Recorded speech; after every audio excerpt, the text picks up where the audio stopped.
Saludamos hasta ahora al señor ex ministro de Defensa de Colombia, el doctor Diego Molano. Doctor Molano, gracias por acompañarnos. Buenos días. Luis Carlos, buenos días. Un saludo especial para usted y para toda su audiencia en Venezuela Mañana. Me encanta verlo, me encanta que estemos juntos esta mañana. Lo invitamos porque estamos en medio de esta controversia, señor exministro, doctor Molano, del nombramiento de Pedro Sánchez, del general Sánchez, como ministro de Defensa. Primero quiero conocer cuál es su concepto y cuál es su reacción de esto que ha pasado en las últimas horas en Colombia. Luis Carlos, se rompe una tradición civilista que inicia en la Constitución de 1991, donde el ministro de Defensa comenzó a ser asumido por un civil en una dirección de tener una dirección de la política de seguridad, con, por supuesto, reconociendo que el presidente es el comandante jefe de las fuerzas militares en un civil. Y la verdad es que es una tradición que ha venido siendo desarrollada en Colombia, pero particularmente en todas las democracias donde un civil maneja y lidera por instrucción del presidente la seguridad. Sin embargo, hay que reconocer, y yo lo tengo que reconocer así porque lo conozco, el general Pedro Sánchez es un general honorable, es un general de una larga trayectoria que ha hecho una carrera importante, pero va a tener un desafío muy grande porque la verdad es que en la tradición militar, el hecho que un brigadier general asuma el ministerio, así siendo sea civil, porque ya ha pedido la baja, como se dice, y ha pasado al uso del buen retiro, tiene un desafío muy grande en la coordinación y el mando del resto de los otros generales que hacen parte de la cúpula militar. Y tiene un desafío, el mayor es desde el punto de vista de la situación de seguridad y la grave crisis humanitaria que tiene Colombia. Ahora, doctor Molano, aquí pasan dos cosas. La primera es la que usted subraya, y es que si el general Sánchez se hubiera mantenido como general dentro de la institución, ahora haciendo las veces de ministro de Defensa, dada la cultura militar en Colombia, hay conteos diferentes. Unos dicen que 50, otros dicen que 60, otros dicen que 30 generales con más antigüedad y mayor edad hubieran tenido que pedir la baja, hubieran dicho: yo no puedo continuar en mi carrera militar porque no me puede mandar a alguien que tenga menos credenciales que yo. Eso es lo que tradicionalmente ocurre. Lo que ha hecho el general Sánchez, audazmente, es pedir la baja para no entrar al Ministerio de Defensa como un militar, sino como un civil. Esa acción, doctor Molano, elimina esa tradición, destruye esa tradición, evita que salgan de las fuerzas militares, de las fuerzas castrenses, decenas de generales que tenían más pergaminos que el general Sánchez.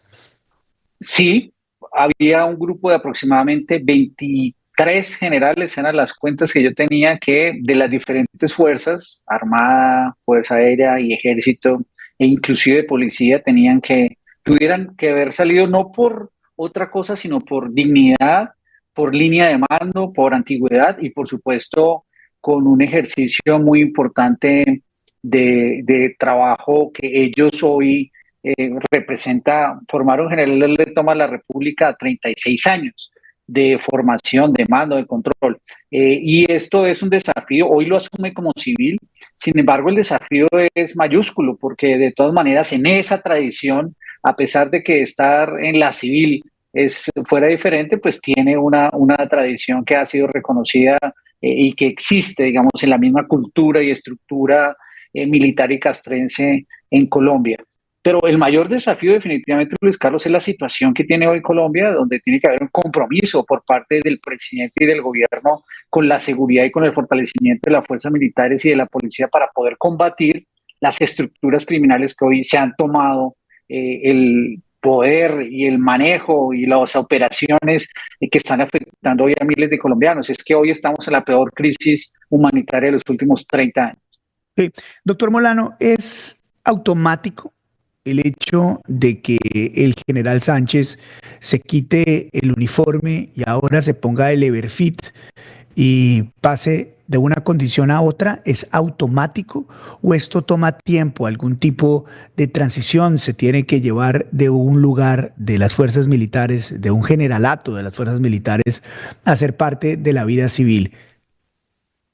Lo que tradicionalmente ocurre cuando un general o un oficial se retira de las fuerzas militares, hay un proceso que se llama de retiro, que se demora 3 meses, mientras que en ese proceso de retiro eh, se hacen los exámenes, recibe su asignación de retiro y ya establece a partir de ese periodo, después de los 3 meses, esa asignación de retiro. Es un beneficio que entiendo Sí. yo, por lo que se ha discutido públicamente, no sucedería o tendría que asumir, es un tema muy operativo, no recibir su asignación durante esos 3 meses y recibir la del salario, y ya después cuando tenga su asignación poder inclusive pues, continuar como ministro.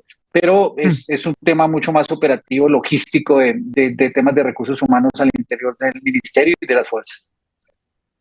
Déjeme ahondar un poquito más en esto. ¿Podría existir la posibilidad que en esos 3 meses no tengamos ministro de Defensa?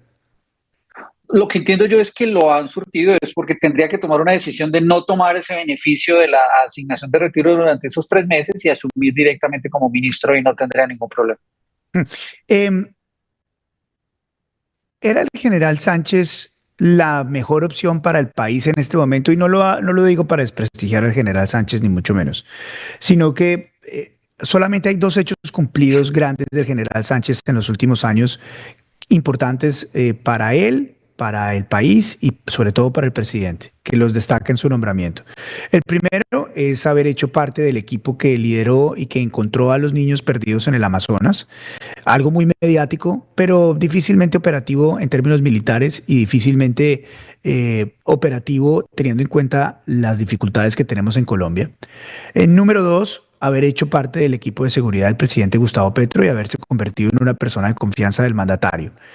Lo que le lleva a pensar a personas como yo que el presidente simplemente hizo esto porque no tenía más, no conocía más o pensaba desmantelar las Fuerzas Armadas descabezando a estos cerca de 23 generales de alto perfil que sí estaban listos y que sí tenían más tiempo dentro de las Fuerzas Armadas.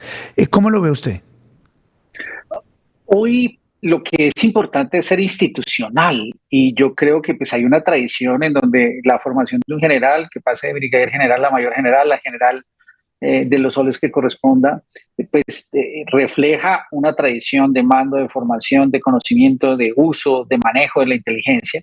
Es decisión del presidente y es únicamente decisión del presidente el establecer quién debe asumir el Ministerio de Defensa, pero es muy importante reconocer la tradición, la cultura y la historia castrense en esa medida. El presidente toma esa decisión porque confía y eso en muchas ocasiones sucede.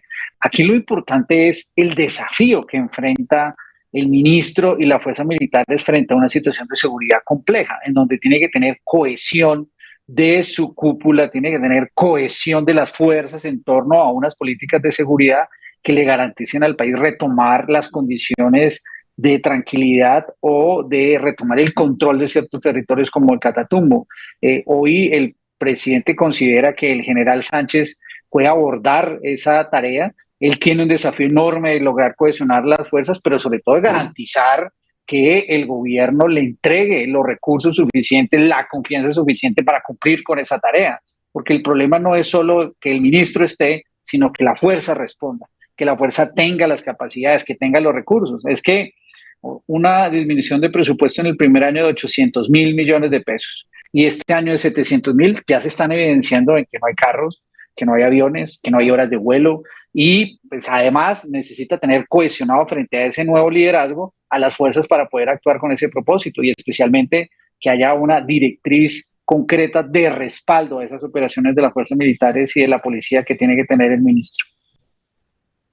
Y ahí viene la pregunta de algo que usted conoce en primera mano, y es que la misionalidad del ministro no es la de encabezar los operativos o hacer recomendaciones meramente operacionales en terreno de lo que tienen que hacer las fuerzas militares, sino que es de garantizar los recursos, es de generar las alianzas, es de ser el comunicador, es de llevar la cohesión de las fuerzas militares, es la representación también gigantesca, importante de la sociedad civil frente a el monopolio de las armas que existe en Colombia. Porque no deja de ser extraño y al mismo tiempo contradictorio que sea este gobierno, un gobierno de izquierda que supuestamente vela por los civiles, que supuestamente tiene dentro de sus prioridades a la sociedad civil y que de entrada debería tener tanta desconfianza de los militares, que ponga a los militares en la cabeza de las Fuerzas Armadas. Es difícil olvidarse, doctor Molano, que eso fue lo mismo que hizo Nicolás Maduro en su país cuando empezó a llenar las oficinas que otrora eran de los civiles con fuerzas militares aliadas y sobre todo dedicadas a él. Eh, ¿Es mejor tener un civil o tener un militar ahí en la cabeza del Ministerio de Defensa? Pues definitivamente la tradición que Colombia había adoptado después de la Constitución del 91 lo hizo el presidente César Gaviria cuando por primera vez asume como ministro de Defensa Civil Rafael Pardo. Es una tradición que permite en las democracias ver una evolución, una característica donde la política de seguridad la dirige y la lidera un delegado del presidente, en donde tiene la responsabilidad de definir la política de seguridad, de garantizar los recursos, de controlar y monitorear el desarrollo y de garantizar unos planes estratégicos para mantener las capacidades de las fuerzas y que eso se ejecute de acuerdo con esa realidad. Pero el debate más grande que va a tener que dar el ministro nuevo es frente a la paz total, porque el problema fundamental no es solo que en este gobierno, creo yo, se confundió la política de paz total con la política de seguridad. Y hoy ni una está funcionando y la otra tampoco. Y la discusión grande en su papel de ministro es, bueno, ¿cómo va a funcionar hacia el futuro la paz total? Porque es que en la paz total habría que definir claramente, bueno, dígame, ¿cómo son los ceses al fuego con el ELN para que mis fuerzas militares, las del ministerio, actúen adecuadamente en control del territorio? Ya tiene que traer las discusiones de la paz total qué debe hacer y cuál es el papel de las fuerzas, por ejemplo, en este caso de los ceses, o cuáles son los requisitos que debería exigir o tenerse desde el ministerio para que quienes estén en estos procesos de paz total cumplan con unas condiciones previas en materia de no seguir con el narcotráfico, como vimos hace 15 días con alias Araña, que sigue siendo un narcotraficante, está en el proceso de paz, y eso afecta directamente las operaciones y el trabajo de las fuerzas militares. Tiene que entrar en unas discusiones que van más allá de la política de seguridad, sino en cómo sus fuerzas son afectadas por las políticas y la ejecución de estas mismas en el territorio cuando pues son adoptadas como planes de gobierno. Y ese es el desafío más grande, o tomar una decisión urgente de cómo van a nombrar el comandante militar que se anunció en el Catatumbo y la coordinación del resto de las entidades del Estado para recuperar esa zona del país. Doctor Molano, usted que ha estado en esa cartera, ¿nos puede dar algún tipo de explicación de por qué este gobierno no ha tenido su primer gran golpe en contra del narcotráfico, del terrorismo o de la guerrilla? Luis Carlos, yo creo que, y lo mencionaba ahora, confundió la paz total con la política de seguridad y son dos cosas diferentes. Una cosa es tener una política de paz total en donde considera que a partir de eso puede desmantelar las organizaciones criminales y traerlas a la civilidad, eh, pero no puede ser en detrimento de la política de seguridad. Estas son complementarias y aquí se confundió y se deterioró la seguridad y donde básicamente se asumía como una única apuesta que en negociaciones se podía garantizar la tranquilidad y la paz de los territorios, pero no fortaleció la política de seguridad con objetivos claros. La historia lo ha demostrado, cuando las fuerzas militares tienen capacidades, están a la ofensiva, montan programas para capturar, neutralizar a los grandes cabecillas, para donde hacen grandes programas de desmovilización de los miembros de estos grupos, donde capturan a los reclutadores, pues la negociación funciona porque hay una fortaleza del Estado que garantiza que el imperio de la ley se cumple y se tenga en todo el territorio nacional y además cuando pone condiciones previas como no seguir con narcotráfico o no permitirles seguir fortaleciendo su capacidad armada, porque existe un Estado que tiende la mano para la paz, pero al mismo tiempo tiene la fortaleza de una estructura que tiene Sí. la capacidad de neutralizar estos grupos. Y eso aquí se perdió, o sea, es una sola apuesta a la paz total sin fortalecer la seguridad. Señor exministro, si usted tuviera la oportunidad de reunirse o si lo llamara el general Sánchez y le dijera, venga, deme una recomendación, usted ya que estuvo ahí y sabe el peso de sentarse en este escritorio. No sé de hecho si sea el mismo escritorio, ya cambiaron eso en esa oficina que era torcida, que se iba a caer ahí del Ministerio de Defensa. ¿Se acuerda? Usted estuvo en esa oficina, ¿no? No, claro, no, de hecho eso cambió, Luis Ajá, Carlos. Aquí se tomó la decisión de construir un nuevo ministerio con el ok. edificio Fortaleza. Hoy hay un edificio transitorio. Ese edificio ha debido ya comenzar su construcción, no se ha pasado, pero no, a mí no me tocó esa oficina. Sí, sí, había una oficina del Ministerio de Defensa, la cual visitamos en su tiempo, que era torcida. Usted ponía un balín en una esquina y terminaba en la otra porque se estaba cayendo. Pero si usted tuviera la oportunidad de sentarse con el general Sánchez y le pidiera un consejo, ¿cuál sería ese? Yo realmente creo que hay que fortalecer la capacidad de la fuerza militar eso, sin recursos, y ese es el gran dilema. O sea, se ha considerado que incrementar los recursos para la seguridad es para la guerra, no. Los recursos que requiere hoy las fuerzas militares son para proteger a los colombianos, no para la guerra, para protegerlos en el Catatumbo, para protegerlos en el Chocó, y eso requiere capacidades operativas. Hoy no hay horas de vuelo, hoy no hay capacidades logísticas terrestres, hoy tenemos unas capacidades deterioradas. Y en segundo lugar, una gran motivación y respaldo jurídico a sus hombres, a los soldados y policías de Colombia que hoy están en la incertidumbre, no saben cómo actuar, no sienten respaldo de un gobierno y de una nación en su tarea y en su propósito. Yo recientemente pongo un ejemplo de lo difícil que puede ser hoy en el Catatumbo para un capitán, para un teniente que tiene su tropa. En una vereda está el ELN, que está avanzando con la protección de Maduro en una guerra para poder reconquistar ese territorio y tener sus rutas de narcotráfico. En la misma vereda tiene unas disidencias de las FARC. Con una le dicen tengo cese, con el otro no tengo cese, y el mismo está el Clan del Golfo, y nadie respalda su función. Pues allí hay que haber una motivación, una protección jurídica y motivación y respaldo a su papel de proteger la vida, la honra de todos los colombianos. Doctor Molano, como siempre, muchísimas gracias por la generosidad de su tiempo. Es usted muy amable, muy gentil. Luis Carlos, muchas gracias, un saludo. Un abrazo, mil gracias. Esto es Vélez por la mañana de B12, la radio digital 100% independiente. Y recuerda, suscríbete acá a mi canal de YouTube. Cuéntale a tu familia, a tus amigos que tenemos noticiero en tu bolsillo.